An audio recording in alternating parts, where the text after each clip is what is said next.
Hello everyone. Today I have combined those two wonderful speakers, Eckhart, of course, and N.D.Walsh. And I really love that, and really please, it's a long talk, but take your time to really listen to it till the end, especially the part from Neal where he points out 10 rules for life. And these rules, I mean, I don't like the word rules, as it's like you have to stick to rules. Some authority is telling you what to do. If you are that way that I am, that I don't like authorities,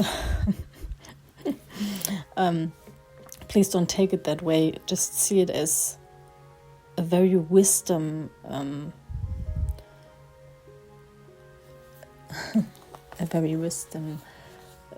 experience, or just wisdom words that Neal is giving from his really, I mean, he's quite old and he has a lot of life experience, and he points out really, for me, I think, very true parts that we all have to face. So I think it fits for everyone what he has found out through his path of life. And it's only like a reminder, and everything here is like a reminder. So really become aware that you're just as how can I say, not good or bad, I don't want to use these words, but you're just as knowledge, as wisdom, and as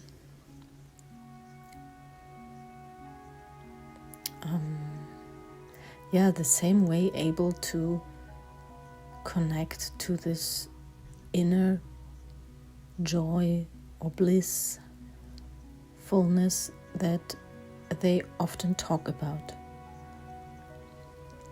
And it's just that it's covered by many, how can we say, by many things, let's say it that way, because many people, all of you, all of us, we have different things that we are going through, and we are busy within our lives, so we are not able to have free time as they had to really think through all these things. And honestly, I'm also lucky that I have, okay, let me say it that way.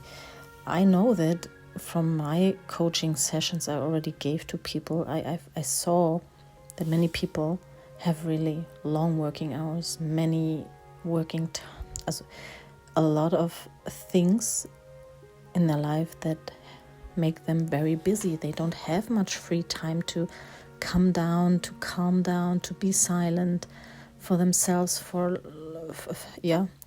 they don't have that. And I am lucky I had that, because I'm lucky that I had all my life, I had that. I was often I had like 8 years, no partner on my side. I was all by myself, no family around, no one. I was really, really a lot of time after work being on my own. Have had a lot of time to think through my past, my life, my childhood, my parents, all people I was, and all experiences I had. I was having a lot of time to really reflect about all this. But many of you, I know, you come from school, you go working, children, friends, family, all the time around, because you never moved to a place where you are not where you are all by yourself without someone. So this keeps your life very busy. You don't find so easy that stillness and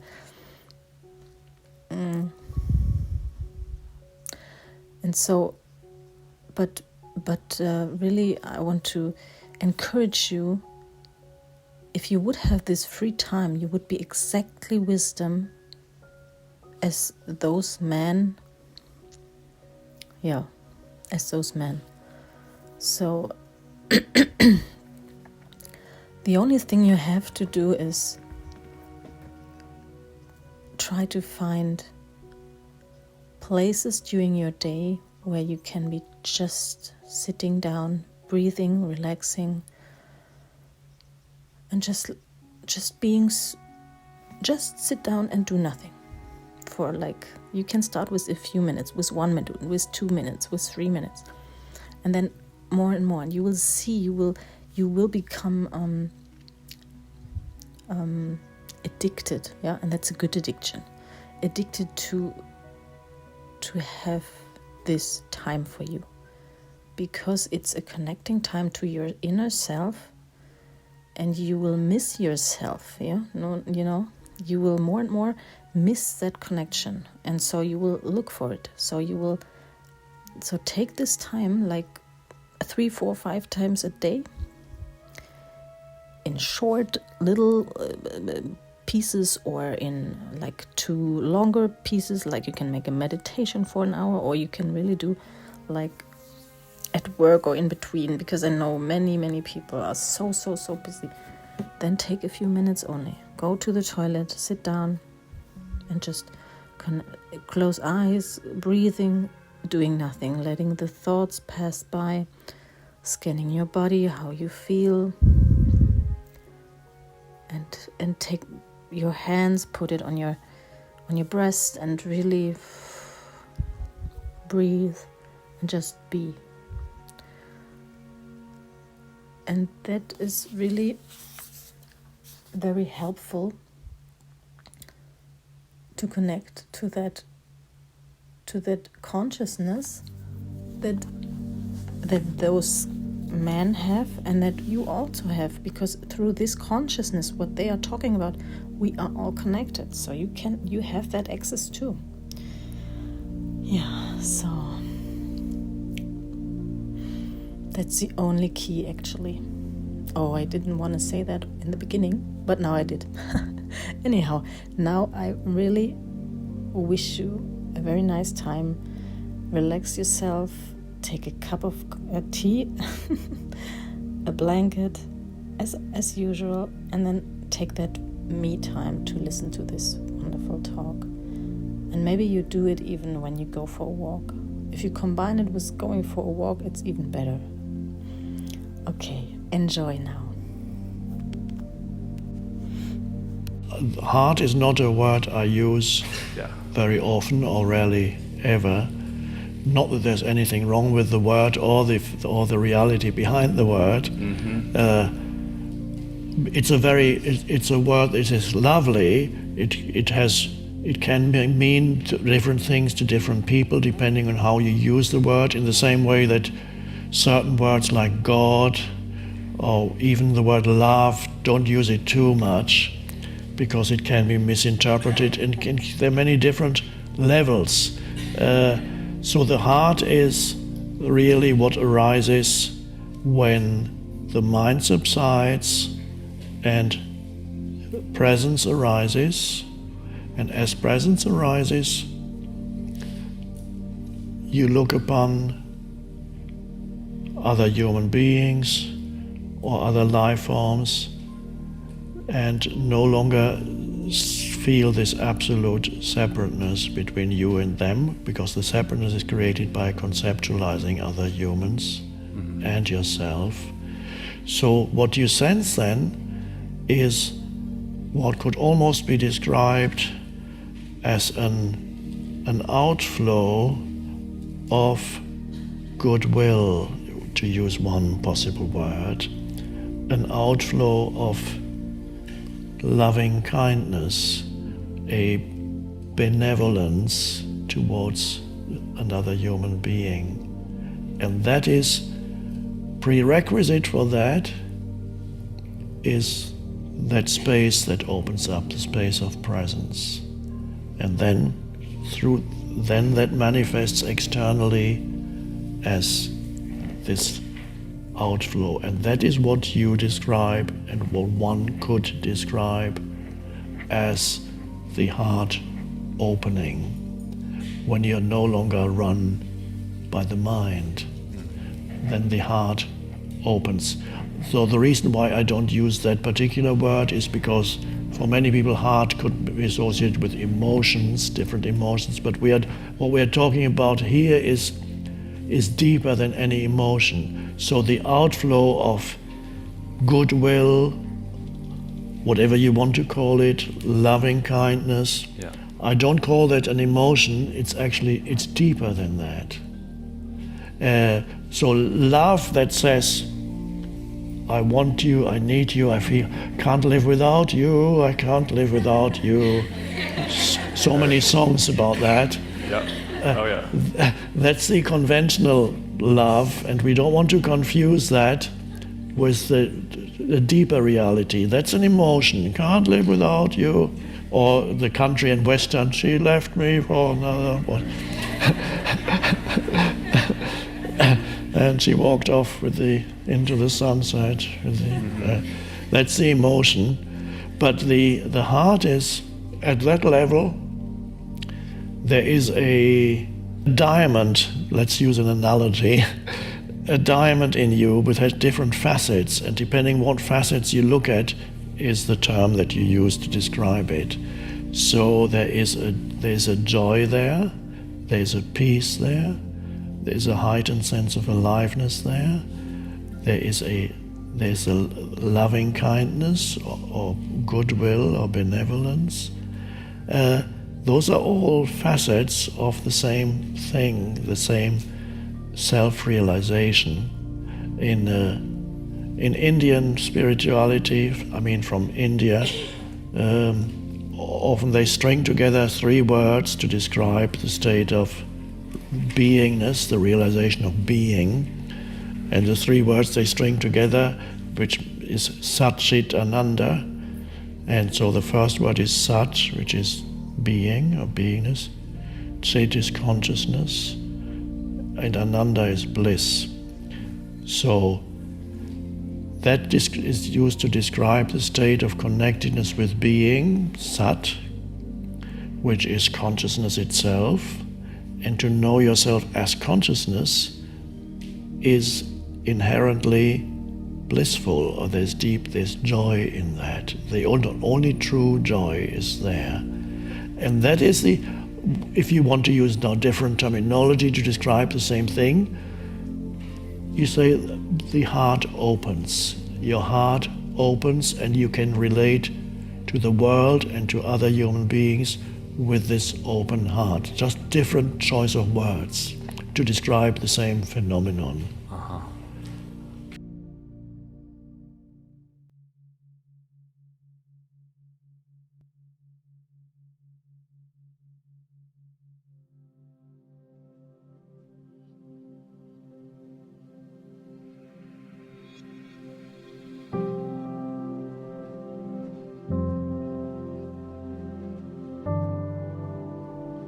Yes, hello. Today we have the 10 rules of whom? Of Neal N.D.Walsh. Yes, this wonderful man who wrote these books about conversations with God, all 3 of them, and a few other ones as well. Get inspired by these really, really nice rules for your life. It's a memory, it's a reminder. Yes, enjoy. Yes, the first goal is how you touch others' lives, the way you want to say it. Animals, people, how do they feel when they connect with you? This is it. And from my experience,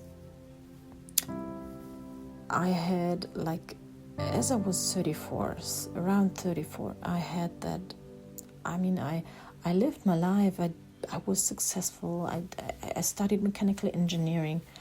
I was the only woman in that, doing that, and having a good degree and having a good work, and traveled around the world. I was enjoying I was dancing, I was painting, I was climbing, I was doing everything that I ever wanted to do. But then as I was 34, around that, I was coming to a point where I thought, what is this all about? Is this all about just me satisfying my needs? I felt a big hole inside that made me very, very sad and struggling. I didn't understand what it was and what was going on. And now listen to N.D.Walsh, how he's explaining it was his experience and what his answers were as he had his conversations with God, as he says. For the first 50 years of my life, Vishen, I thought that my life was about me. I had the attitude of a 10-year-old or a 9-year-old or a 6-year-old, but I had that attitude when I was 29, 39. I thought I wasn't a bad person. I'm not trying to paint myself as this horrible individual, but I was fairly self-centered. I was looking at my own career, my own goals, my own objectives, my own needs, my own wants, my own desires. I tried to be even-handed about it. If somebody helped me out, I tried to give back if I could, and all those things that we're taught to do, but basically, my life was focused on me. Fascinatingly, even though my life was focused on me virtually all the time, my life wasn't working.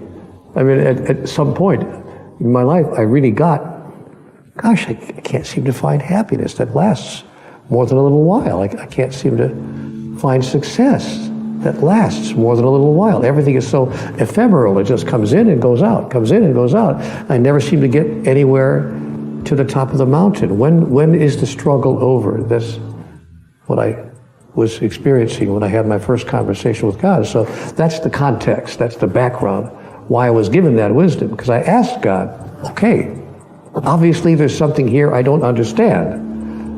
I've listened to what my daddy told me. I listened to what my mommy told me. I listened to what my religion told me. I listened to what my culture told me. But there's some missing data. I felt that there was just some information that was missing. So I said to God, what is it? What is it that I don't understand here? The understanding of which would change everything. And God said to me, Neal, it's really very simple. And then she said what you just said here. Neal, your life is not about you.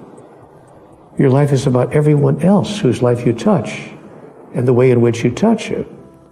And I said, well, I don't understand. I was supposed to give up everything that I ever wanted or desired or hoped for, or give up all of my goals, all of my objectives. And she said, no, I didn't say that. I didn't say that. You don't have to set aside all of your goals, set aside all of your objectives, set aside all of the things, all of your desires. No, I didn't say that.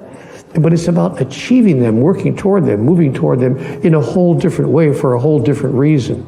If you're doing those things to enrich the lives of everyone whose life you touch, watch the world fall in on you with wonder and joy and celebration. But if you're doing those things to gather, get, have more, that you just you just want to get as much as you can for yourself. If that's your prime motivation, you're going to be struggling every day for the rest of your life. Okay, rule number 2, connecting with your soul. Yes, what does that mean, huh? I was thinking the same thing as I heard him saying that. But of course, I'm 41 now. I will turn 42 this year. But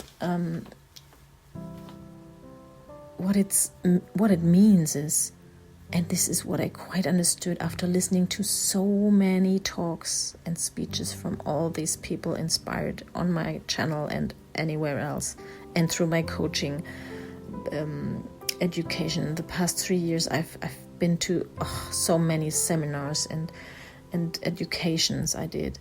and reading books.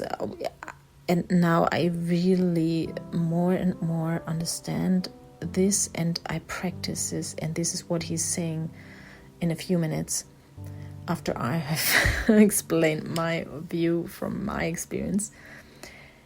It is really to allow yourself to let your brain work that is going on up there.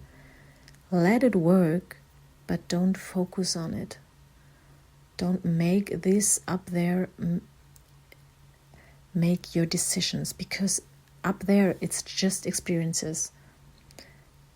It's no knowledge in there. The real knowledge comes from this very, very silent and very slow talking, very how do you say, like very the English words,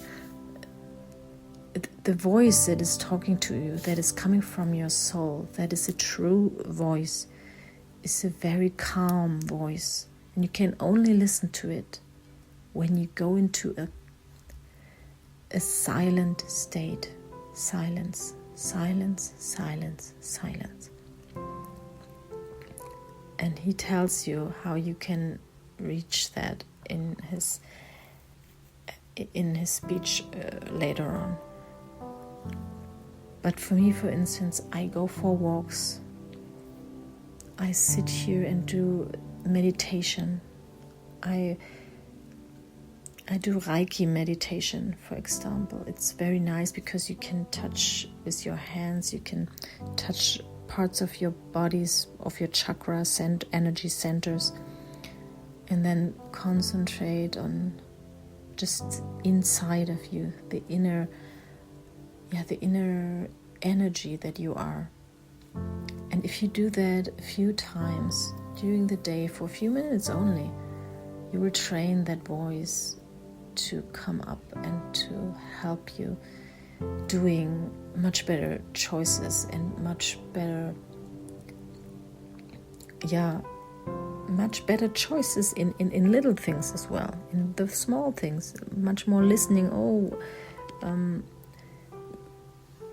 Even if like doing things that are healthy to your whole system, like drinking water or eating nuts or dattles, like you get a lot more connected to your soul, telling you what is good for you, and then you can follow these impulses that come up.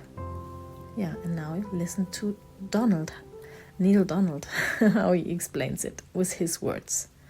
But if we ever began to live our daily life from moment to moment, moving inside the wisdom of our soul, I just finished a book, which will be out in a few months, called The Only Thing That Matters.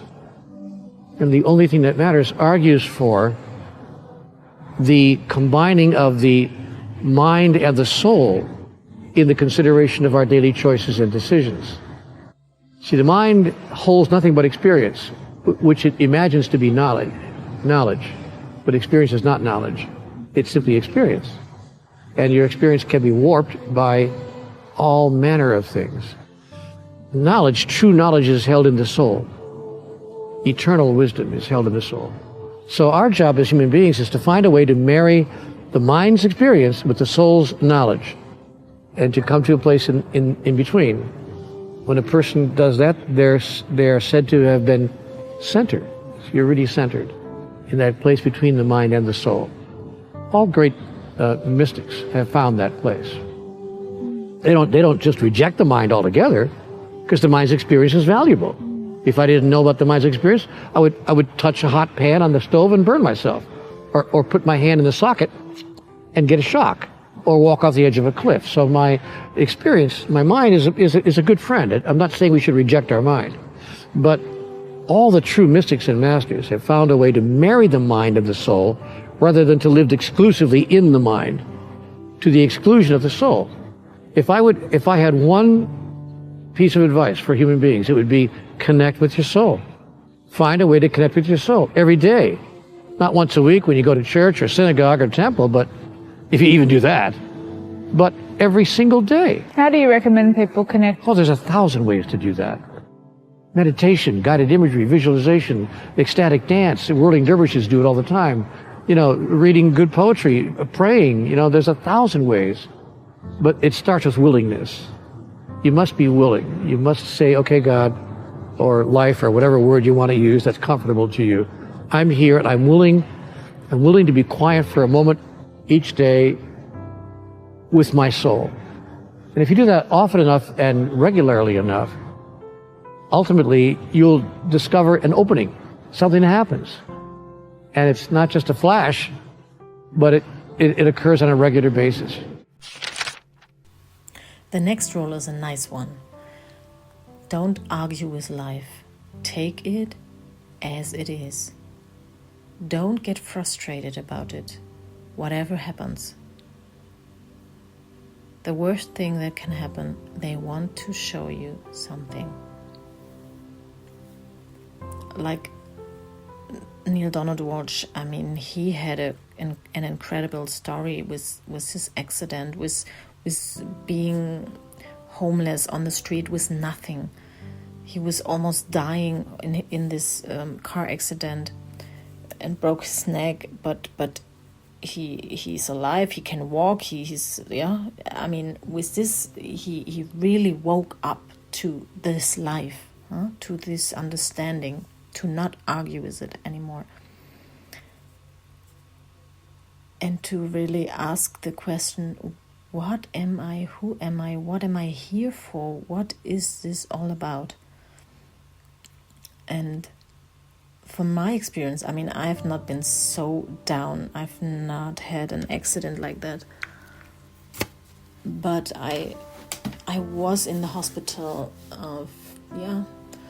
just a year before I told you that I asked. No, after. It was after. Sorry, I mixed that up. It was after I asked myself, what am I doing here?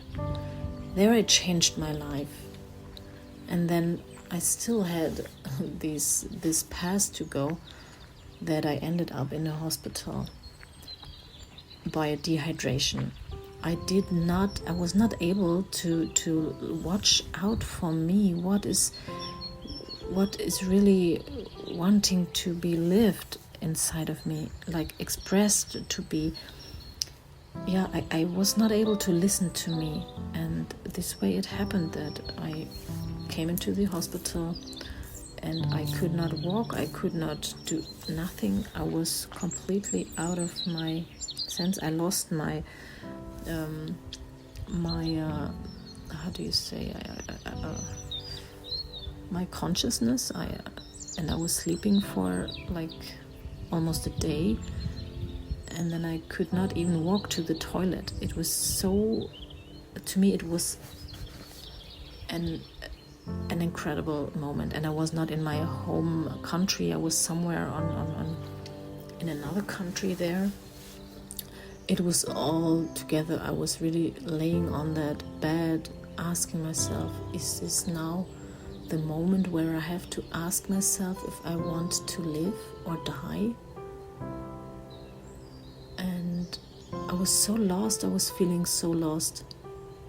I really didn't know what is going on. And from there I started having panic attacks that this happens again. So that was really tough. But what I later on, not at that time, but later on, I understood that all this must have happened to change my way of behaving, of being. Just like Donald explained before, I was also just for myself.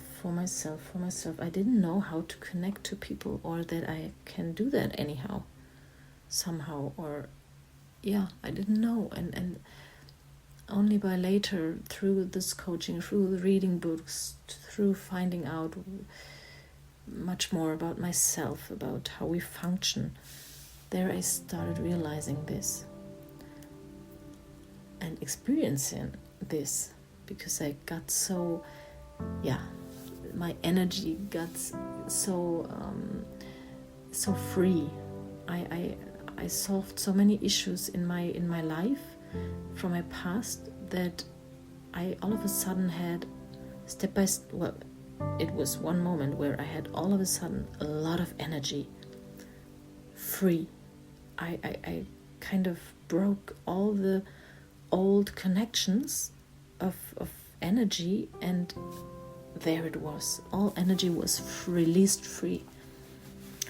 Yeah, so now I want you to listen to Donald's talks about this. His experience is really incredible, about really to not argue with life, to see it from a distant perspective, as puzzle parts put together to make you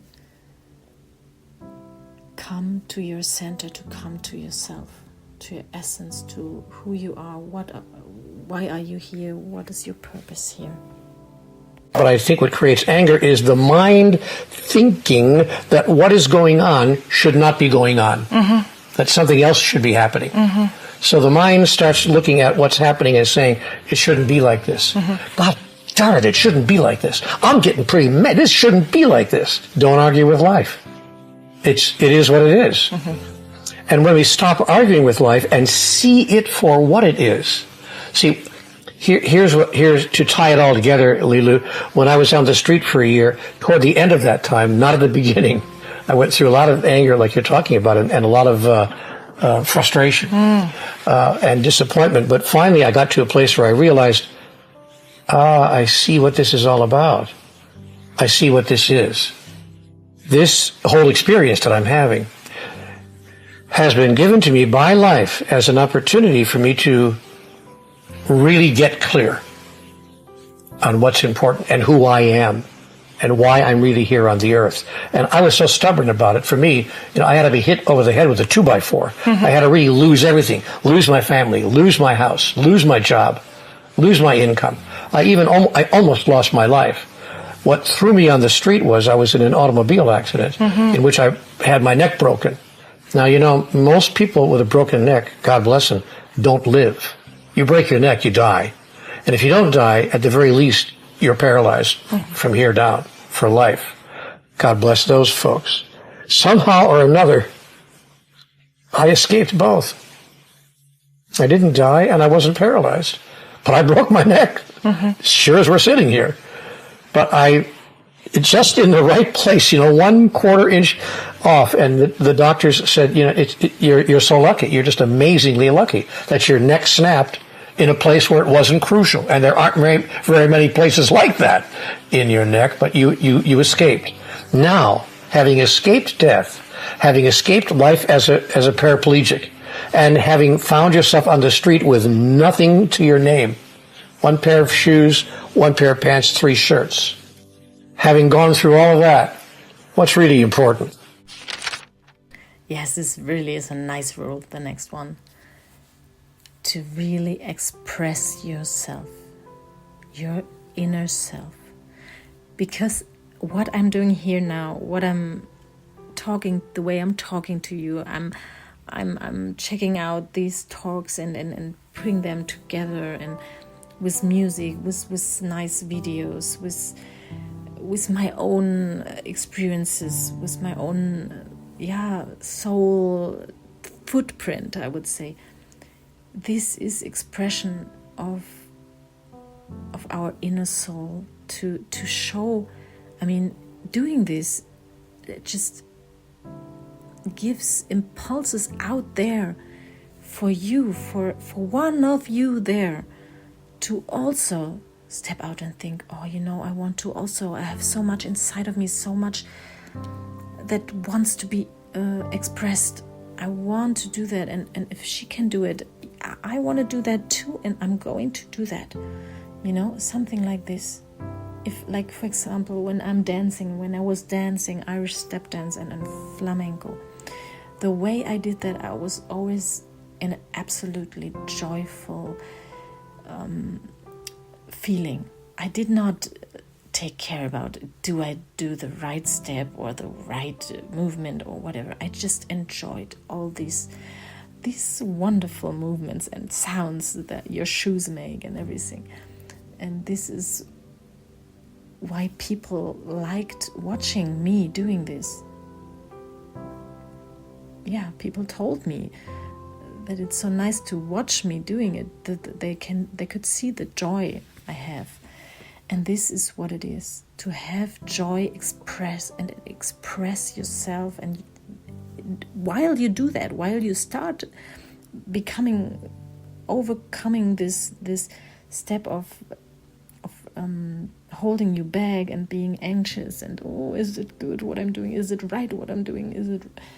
If you step over that and you start, you will find the place of joy. If you go over your border of anxiety, you will feel that joy that fills you up when you really express yourself. So now listen to Donald's talks about it, expression about it. 98% of the world's people are spending 98% of their time on things that don't matter. That's true. On things that have nothing to do with why we're here. Yeah. We get caught up in our doingness. Oh, you don't understand, I'm a cameraman. That's what I do. I'm an audio technician. That's what I do. Mm-hmm. No, you don't understand. I do interviews. I write books. That's what I do. Mm-hmm. But those doingness functions are meaningless unless they are ways to demonstrate what we're really here to accomplish. Mm-hmm. And what we're really here to accomplish is the fullest expression of who we really are. Mm. People who step into that activity and come from that awareness are people who change the lives of everyone whose life they touch. Okay, rule number 5 is also very, very interesting. Oh, yes, it is a trigger one. Don't be the victim of life. Don't say, I have to, I must, I should. Especially when it's a good example with families. With the role you have to play,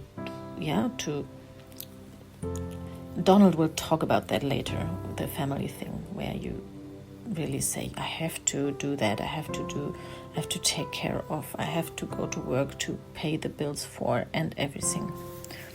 Yeah. And finally, you're not happy about it, but you decided to do that. You decide what you do. You can decide, you can change your mind, you can decide all the time. You are not a victim. And this is a tough thing, I know, because we are so used to do what we got told from our parents, from our, the way they live influences us very much in how we act, how we behave. But stop it, and disconnect from this, and really go into yourself, connect to your soul. And if your soul tells you, okay, go this way, go that way, then go. And don't ever say you're a victim to something. And this is a tough thing for me, for sure. I'm still not going all for 100% the way that I really feel inside that I want to do. I can tell you. Yes, this is my tough one here. And so I cannot really, from my past experiences, I did do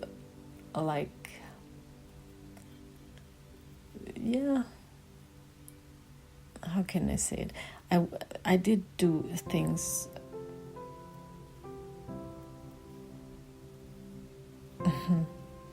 that were against others' voices, for sure. But I can do a lot more. I can go a lot more. Trust me. So yeah, please listen to this one from Donald. It's really great what he has to say about this. And this is for all of us. One of the most important issues that we have to face and to go through. And behind that is a big gift for us. Oh, but I have to say, I always know that, I left home quite early. I studied this mechanical engineering thing. I traveled around the world. I did all these things knowing that I have to do what I want to do, because I never want to have to say, oh, I could not do this, I could not do that. And even now, as I'm a mom with 2 children, I always kept in my head, I tell myself all the time, if I hold me back, if some voice is coming holding me back, oh no, you have children, you can't do that. Stop. This voice comes up, no, stop, don't say that. You told yourself you never want to ever give your children that feeling, and they will feel that they are a reason that the mom did not live her life the way she wanted to. So it's really important that you don't do that, that you don't step back and tell yourself, oh, I can't do that because of this or that or something. You can. Yes, you can. And listen, I am sleeping like 3 hours a night since a few months. Before that, for 3 years, I slept like 5 to 6 hours maximum during the night, to be able to go to work, to raise my children, to care about my children, to even care about my now ex-partner, because he was from the beginning in a bad condition, depressing conditions, and I had to take care of him as well, in a way, in many ways. And so what I want to say is, everything is possible. You can do that, and energy is there. If you express yourself, if you go out there and you found, yes, this is my way, I want to become self-employed, no matter if I have children, if this or that or something, I do it.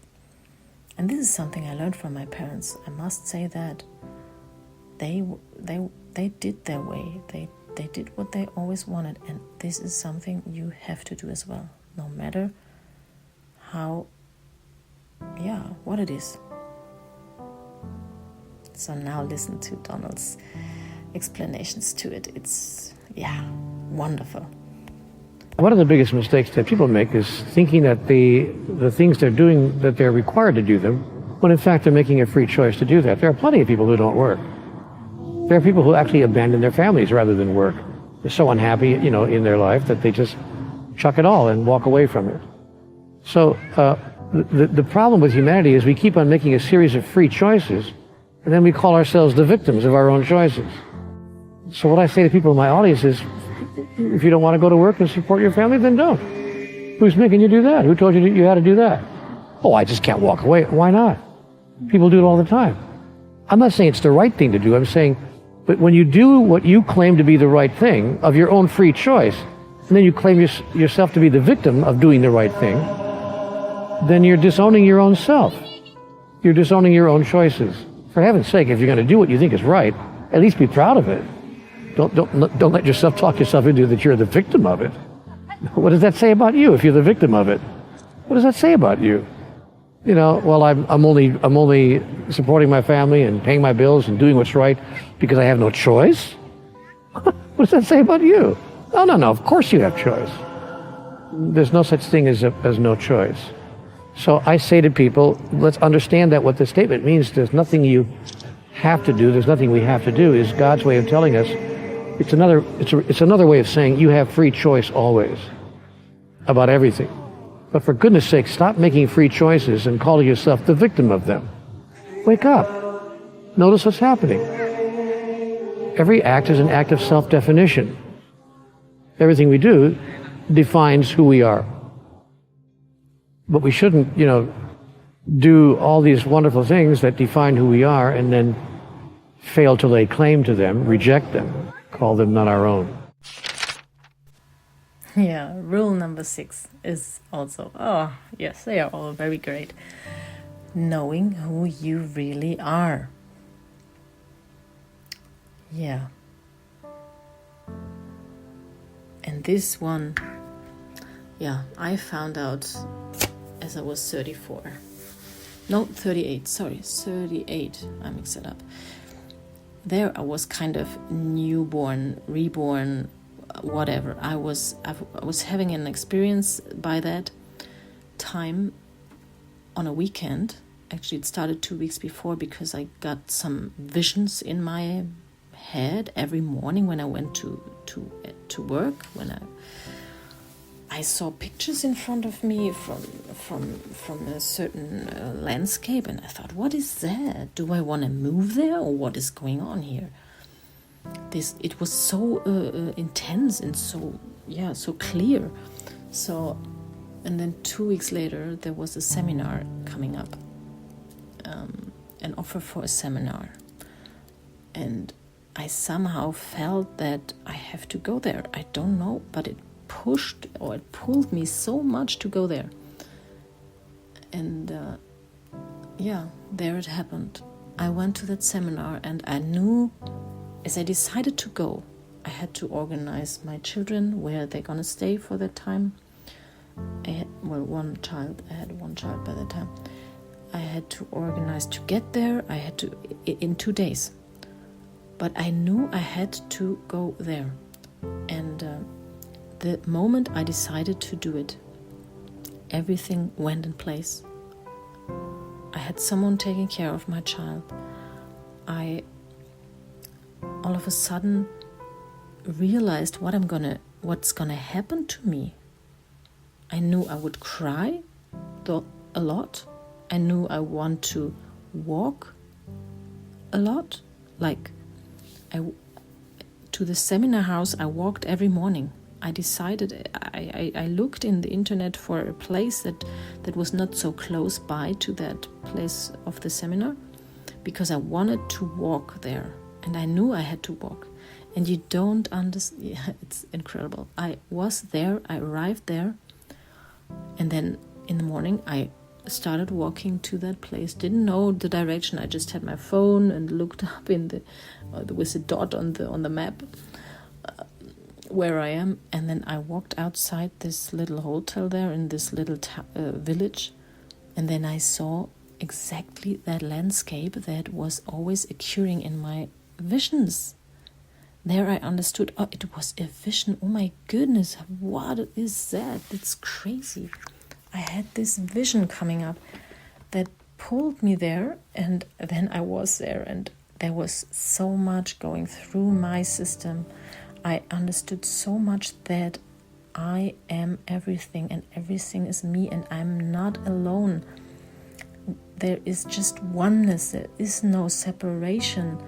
That everything is connected, and I felt this connection so strongly. I could influence the birds flying above me. I was like connecting to them, asking them to please come back, flying back. They were passing me, and I was asking them to come back, and they did, and it was incredible. I can not tell you how crazy that was. And there I found these questions again coming up. Do I want to live?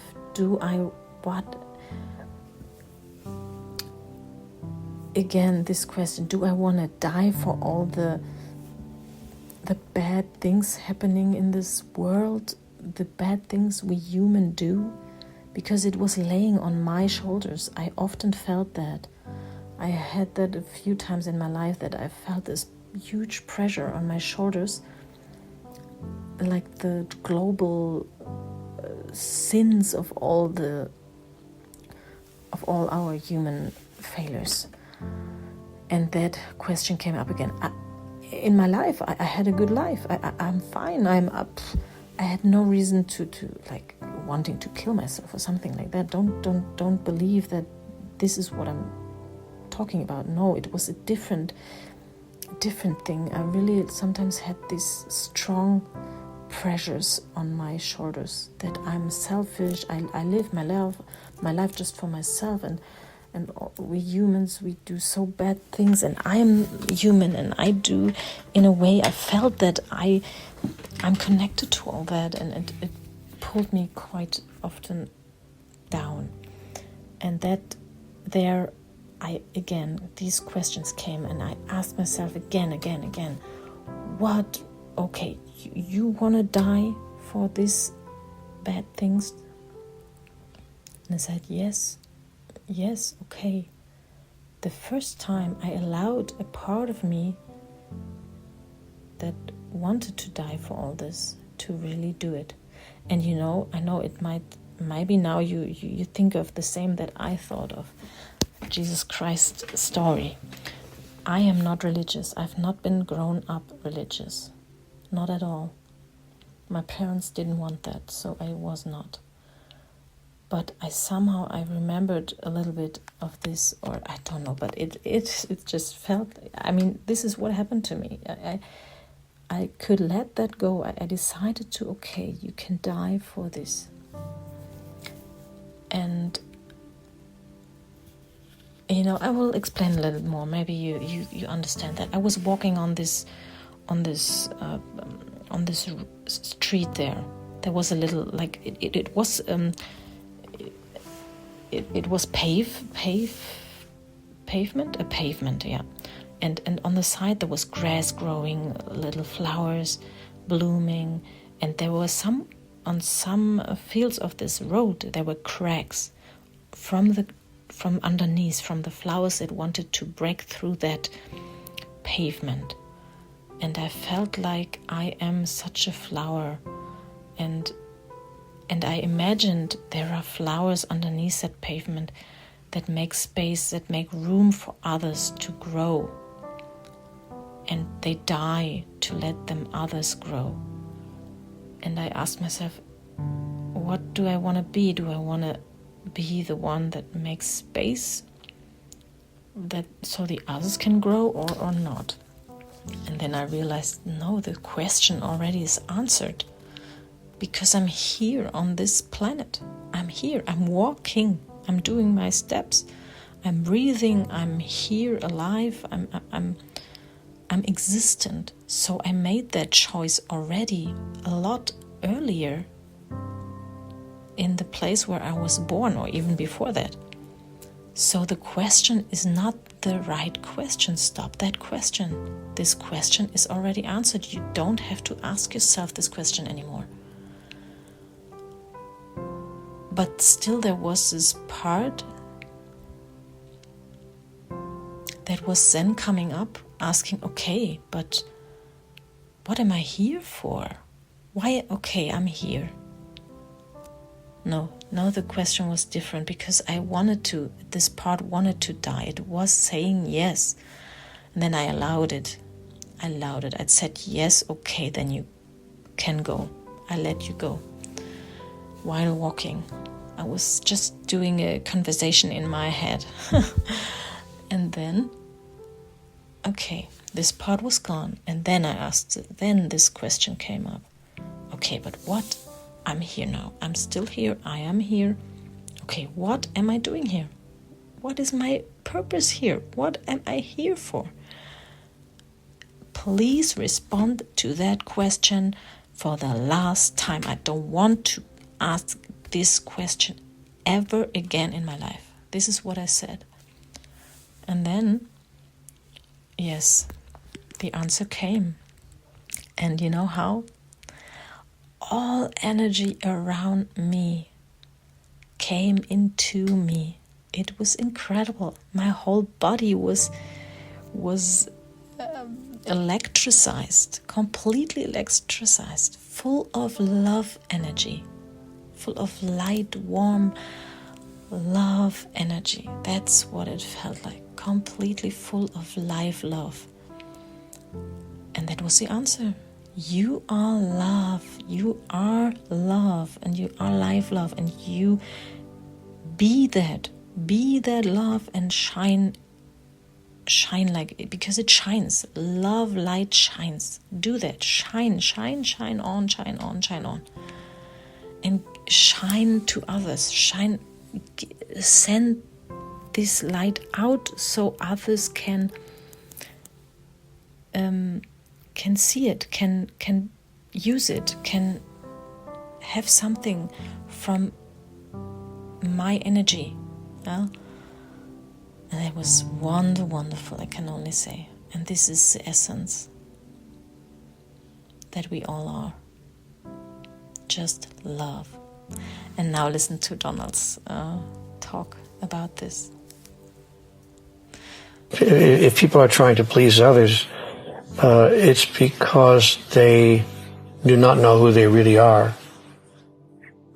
When you know who you really are and have chosen to step into the living of that, the idea of pleasing someone else becomes less and less useful to you, less and less attractive, less and less beneficial.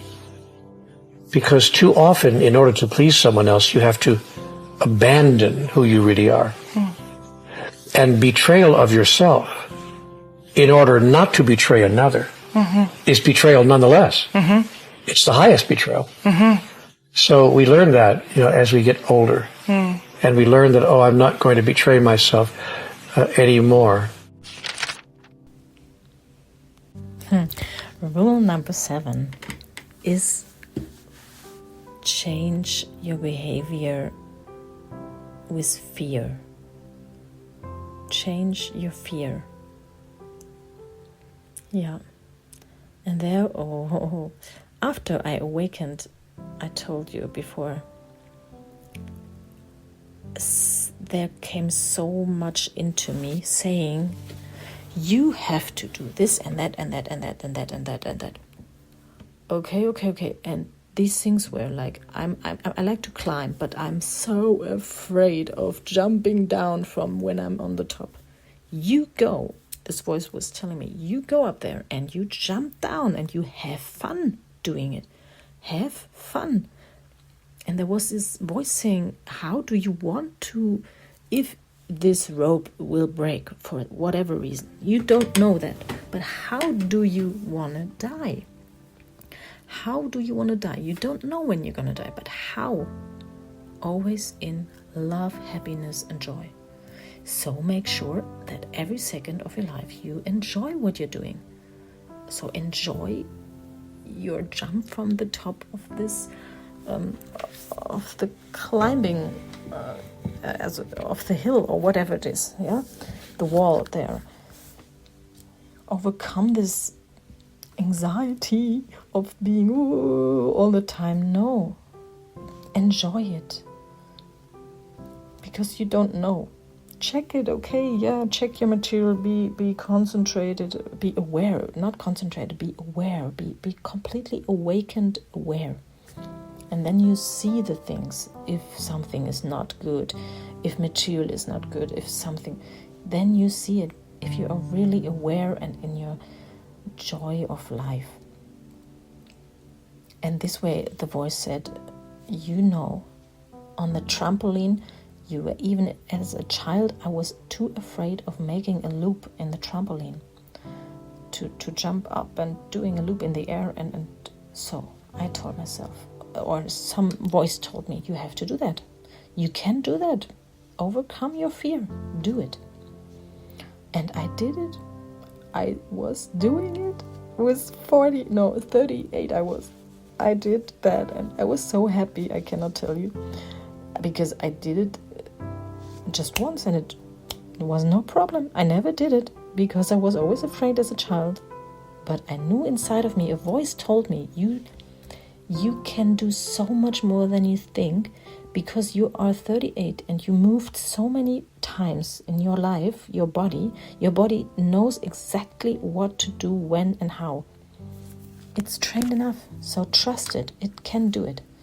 As well as, okay, I had like this, I don't know how you call it, this thing that you make around your hips, and you move your hips, and then you can rotate the ring game. And I did it a few years ago, and I was not able to do it. And this time the voice said to me, go buy yourself such a ring. You can do that. You are able to do it. And you know what? I took that thing, made like 3, 4, 5 moves, and at the third 5 move, I was able to do it.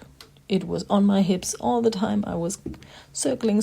It was really cool, I can only say. And then the next thing I did, the voice was saying, you are afraid since you crashed with your back on the board of when you jump into the water, the board where you can jump into the water. I used to make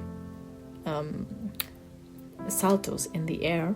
There I did, not on the trampoline, you remember, but on in the water I did. I had no fear doing that, even backwards and all the. But then one day, as I was a child, it happened that I crashed with a board, and I came out crying. It was really hurting, and my dad, he was shouting at me, "Shut up, be calm, come on, hurry up with putting on your clothes. We have to go, and just shut up, don't cry." And it was really, from that moment, I never did it again, and I was really like paralyzed, and I had a trauma from that moment.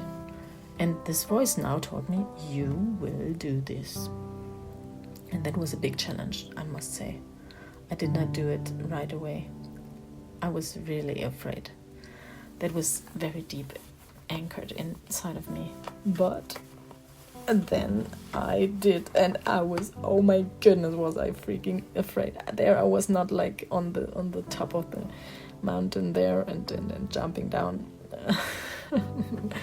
Even though it's a different, it's not, you can see it. But what happens inside of you, where you got your trauma from, it's totally individual. One can have it from this one, another one can have it with another thing. It's totally different. So, so anxieties, overcome them. You can do so much more than you think you can. Because as we get older, we build up more anxieties. But really explode them away, because we are much more capable of things than even children. You have more experience than a child in your whole body movement system. So trust more yourself. Okay. Now listen to Donald's talks about this issue, about this rule. The biggest problem on the planet today is fear. It's been a problem for a long time, but it's a huge problem now. It's getting bigger every day. And the reason that fear is a problem, of course, is that it affects everything.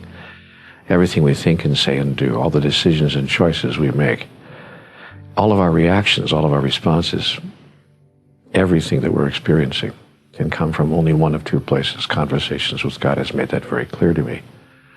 We're either coming from love, or coming from fear. And my observation is that most people, most of the time, and myself, more than I would like to acknowledge, coming from fear.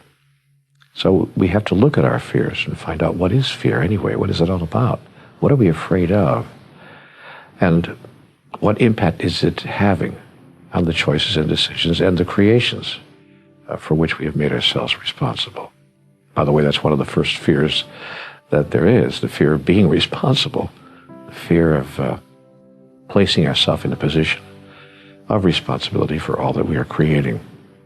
So fear is the first aspect of the human experience, as I understand it, that we need to work very hard to heal, and I might even say to transform. You transform fear, and you transform the world. Rule number 8. Focus on the right things. Ooh, yes, the right things. How often do I do things that don't bring me to where I want to be? but just because I'm too afraid of facing the things that I would have to deal with and go through and work with and grow with.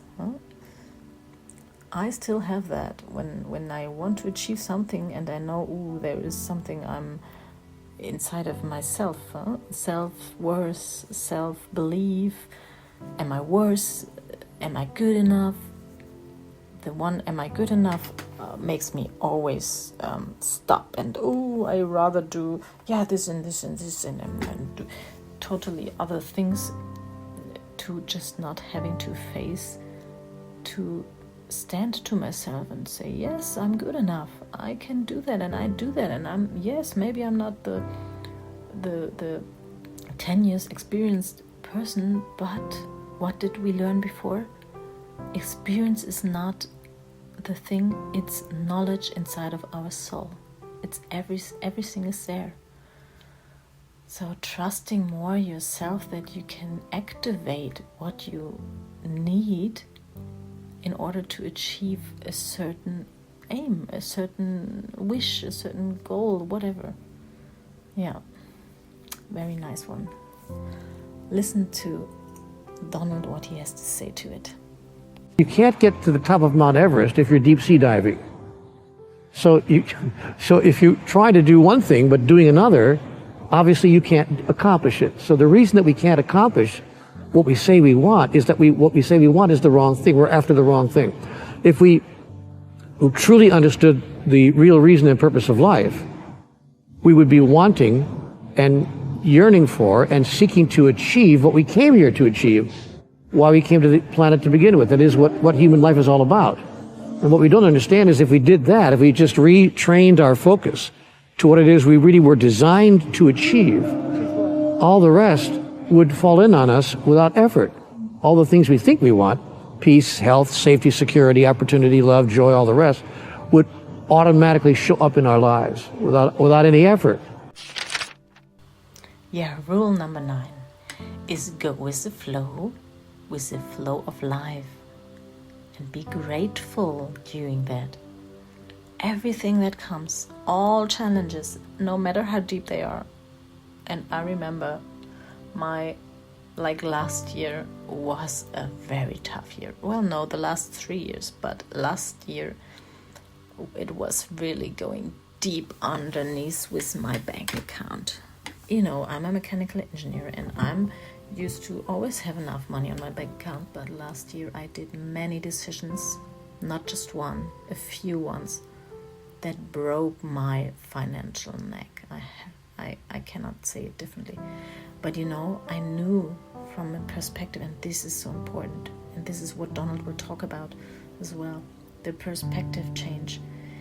I knew that my thoughts told me before, you want to experience to not have money, to be in the minus, to be in a very tough situation with money, because you are so focused on always having enough money on your account. That makes you feel good and safe and all this. But I felt that this was not what makes me happy. It makes me not happy to always just be afraid of or watching out that my bank account is always in a good condition, no matter how I behave with other people for this reason. No? For example, my boyfriend, he was in a big financial problem as I met him already. Of course, it's also an experience I chose. And I was always in trouble with him because of that, because I thought, how can you be so different? I always take care that my money is enough on my bank account and you don't care about yours, and it's always in minus, and I have to take care of yours and blah, blah, blah. But I wanted to experience, because we were both on a lack of financial believing. He was denying, saying, money is bad, money is bad, and I was saying, money is good, I want more, I need to have a safe polster on my account. Yeah, the same leg, but from different directions. And I wanted to experience that. So this is what happened last year. And I was really, in some situations, it was so bad that I had to breathe, and I had to, oh my goodness, I was really very stressed about this. But what happened? I found this release that I saw I'm still alive, and life goes on, and life is so much lighter without this pressure on me wanting to always watch out, check out that it's enough. And if there is not enough, if there is nothing, I don't have to care about it. Yeah, then it is as it is, and life goes on. We will get somehow food, we will get somehow clothes, and it was like that. Many people gifted me clothes for my children the last year, just by, not because of that situation. They just happened to be that I met other woman that said, oh, you know, here I have some clothes for my children, or others like telling me, oh, you know, I have this left, you want to have it, I give it for free to you. Or I got so many gifts for free, and I got even a payback from the taxes that I should not have gotten. I don't know where it came from, but I was supported, and you know, it gave me so much trust in life back that I don't have to be afraid of nothing. It will always be taking care of me. Things will coincidentally happen to come and be making everything all right and good. And that was so wonderful, so light. It was so enlightening. Yeah, no pressure at all anymore. Yeah, now listen to Donald, his words about it. If you're in the middle of difficulties and problems, how can you feel gratitude? And the answer is you've got to fight to find the gift, even in the difficulty. That's what I was talking about earlier. When you shift your perspective from the perspective of the mind, because I want to tell you something, life will never make sense to your mind. If you're trying to get life to make sense with your mind, you might as well forget it. Because life will never make sense to your mind. Because mind is very logical, and life is not. So in order for life to make sense, you've got to be, I mean this literally, out of your mind. And you've got to be into your soul. But when you begin to see life from the perspective of your soul, then even in the midst, as I was saying earlier, even in the midst of the worst of it, you can see the gift. And when you can see the gift, then you can say, thank you, God. Thank you, God, for this gift, which I would not have been able to perceive had I not embraced the perspective of the soul. But now I see what even this horrible situation is bringing to me. I even see that. But again, I want to say something. This is important because when you see that, when you see the gift and begin to move into gratitude, the very shift away from resisting to gratitude changes the exterior energies such that the situation itself improves, sometimes automatically, without you doing anything. I have a favorite thing that I like to say. Life will resolve itself in the process of life itself. If you simply appreciate life itself. So what I've learned to do is to just go with the flow. Oh, I hate that trite beyond belief, but it's true. Just let the river go by. Stop trying to make the river go where you think the river is supposed to go. And then we come to the last one. Okay, and now the last one. Rule number 10. Being divine. Be divine. Whew, that's tough, huh? I know. Even for me right now, it is, to see that. I think that is the same that I interpret it like this. like as I explained before, my experience where it happens that I understood or I felt like connected with everything, with plants, with animals, with people. I felt that connection, and it was so wonderful, so joyful, so easy, so flowing, so dancing, so vibrating. Yeah, this feeling is probably the feeling that he describes with being divine, feeling the divine that we all are. Yeah, now listen to Donald's wonderful way of saying what he means by that. There's something quite extraordinary going on here. Most of us don't even know what it is. We don't know what it's about. We don't even know it's happening. But it is happening. Every moment of every minute of every hour of every day, it's happening. It's life happening all around us. And here's what not very many people really fully and deeply understand, much less appreciate.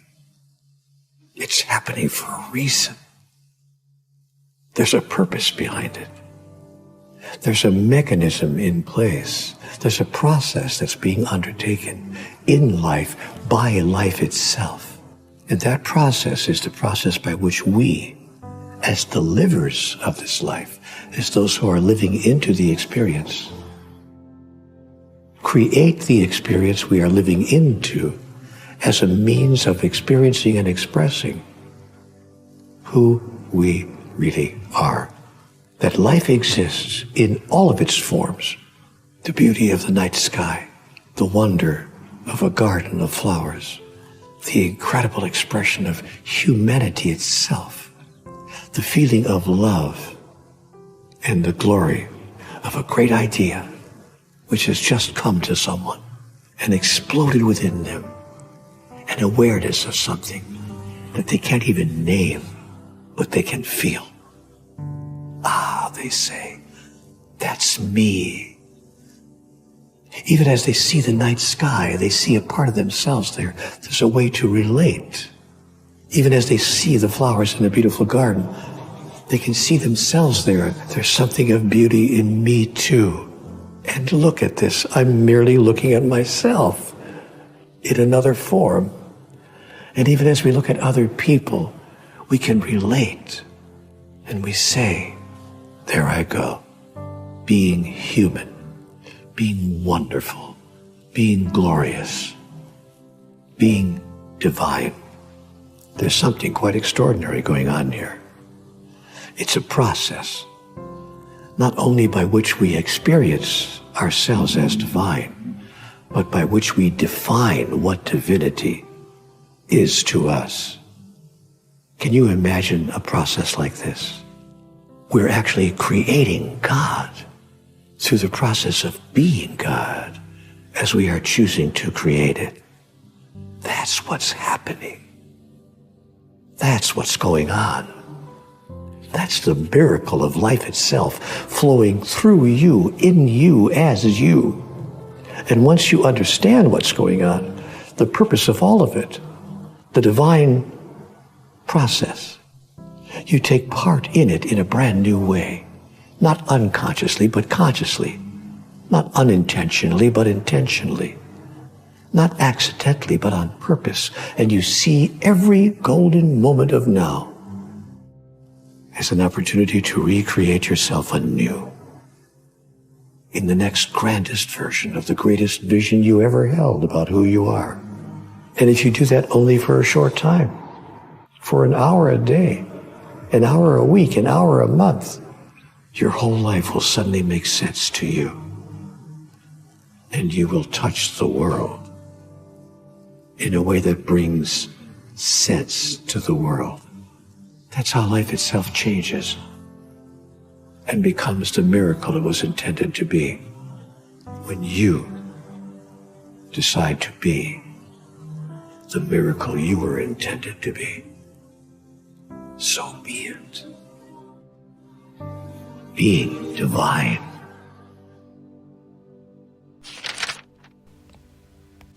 And now, as you listen to all 10 rules for your life, I have an extra bonus for you that is 4 questions that you can ask yourself. Write the answers down. Go with these questions for 10 minutes, calm, silent somewhere, and write down the answers. This will really make a difference for you from now on. Enjoy these questions. Have a wonderful day and a wonderful life. And always remember, you are the lottery win that you gave yourself by becoming alive here on this planet as a human being right now. So people go through their entire lives without ever asking these extremely powerful and fundamental questions. Number 1, who am I? Number 2, where am I? That is, what is this place that's called physicality? Where am I? What is this? Number 3, why am I where I am? Why am I here? And number 4, what is it my opportunity to do about that? What do I intend to do about that? Now, I'll give you my answers. And by the way, when I say where am I don't mean where am I right now in the supermarket or at the train station, or I don't mean that. I mean, where am I in the broadest sense? That is, what is this place, this earth, this environment in the cosmos? Where am I? So how I would answer those questions if I was looking into the mirror right now, Neal, who am I? I am an individuation of divinity. I am an expression of God. I am a singularization of the singularity. I am a derivation of the essential essence. I am to God as a wave is to the ocean. Now, I know when I say that, sometimes it sounds formulaic. That is, it sounds like an answer that I've given 1,000 times before. It sounds like a formula answer. But I'm sorry if it sounds like an answer that I've given 1,000 times before, because I have given it 1,000 times before. I ask myself this question all the time. So, but when you internalize the answer, when it's not just saying something by rote, but saying something in a way that has emotional content and meaning for you, I really am a demonstration of divinity. I really am an individuation of all that is, an individuation of God. That sets a context. It creates a contextual experience of my identity, my true self. Then I go to the second question. Okay, if that's who I am, then where am I? What is this place that I find myself in? And the answer for me is I am in the realm of the relative, where things are relative to other things, where there's big and small, fast and slow, up and down, left and right, here and there, before and after, now and then, good and evil, male and female. So I am in the realm of the physical, where I have physicalized, because who I am is not physical, it's metaphysical. The singularization of singularity that I am is a soul, or a spirit, if you please. But that spirit has chosen to physicalize in the realm of physicality so that I might express and experience myself. That's the third question. Why am I where I am? I am in the realm of the physical because that is the only aspect of the kingdom of God. It's all the kingdom of heaven. It's the only aspect of life, the only place within life's spheres, within the realms of life, where I can really experience and express my true nature. I can't do it in the realm of the absolute, because in the realm of the absolute, I simply know who I am. I always am divine. It's always here. It's always now. I am always the experience and the expression of love. So I am always love here and now, love here and now, love here and now. That's all very lovely to know that, but I want to experience it. I want to express it. So the expression of it is what occurs when I'm in the realm of the physical. And that's why I'm in the realm of the physical. That's why I'm living my life the way I'm living it, because it's giving me a chance to express my true nature. And the fourth question, what is it your opportunity to do about that? That question is answered in every single moment, in every golden moment of now, from one moment to the next. Each moment will provide a stage upon which you can act out, I want to sense, not in the sense of pretending, but in the sense of simply putting into action, to act out your decision and your choice about who you are. For instance, right now, because you asked me this question, this golden moment gives me a chance to act out my idea of who I am. And my idea of who I am is that aspect of divinity called clarity. I am clear about who I am, why I'm here, and what my opportunity is. And I'm demonstrating my clarity right now. And that's how the whole formula works.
And now, always remember as well who you really are.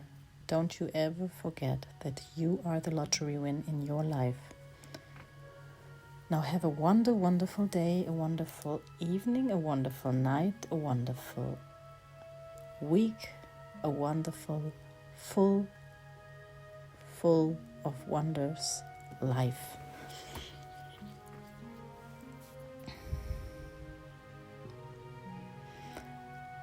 And if you would like to dive a little bit deeper into yourself, to maybe solve some issue that you have, take this free gift I'm offering here for you, for all my subscribers, to get a free coaching session with me. I take my time for you. We make an appointment via Zoom or Skype or however via video we will connect, and then you can just be curious what could be possibly happening in this session. So be excited and be open and inspired by trying something like this out. Maybe you have never done this before. Maybe you did. Who knows? Not who cares, who knows? But in each session, no matter if you had one or more already, and in each session, something is happening. Something is some layer of that is laying over your consciousness, stopping you, blocking you, limiting you, will be taken away. It's always like this in a coaching session. A psychology therapy session lesson, or how do you say that? A therapy will not come close to something like a coaching session. So, and I have so many tools. We will talk a little bit about how you are, who you are, a little bit about that, and then I will